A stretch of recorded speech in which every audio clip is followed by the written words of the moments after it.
At ito naman po yung second na Burmese python natin na ang morph po is fire. Galing naman po ito ng Pampanga po. Ayun po. Unboxing natin. Bali, pangalawang Burmese python ko po. Basta sabay silang dumating. I-unbox lang po natin. Sana walang nangyaring masama sa'yo. Sana okay ka lang. First time ko din makahawak at makakita sa personal ng fire morph.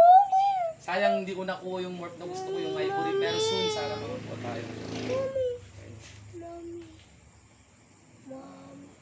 Sana hindi siya nagigis. Ang ganda ng kulay niya. Wow. Just wow.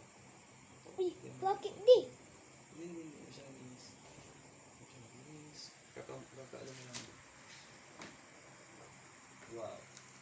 Just wow. Ang ganda ng kulay niya. Isa po siyang fire. Wow, ang ganda. Hindi ko na-expect na ganito kaganda ang fire. More, ang ganda. Kita niyo yung detail. Ang ganda, natutuwa lang ako kahit ganito lang yung mutation na hawak ko. Ang ganda pala talaga ng Burmese python. Ano po, going 2 years old ito. Wow, just wow. Bakit yan? Dito yung mas maganda. Wow. Ayan po sila. Dumating na po sila sa bahay. Ayan po, pagtabi natin sila si Tala, tapos si ano. Puno ka dyan. Kaya patabi. Ayan po sila. Kakatakot. Yan po yung mga bago nating mga alaga.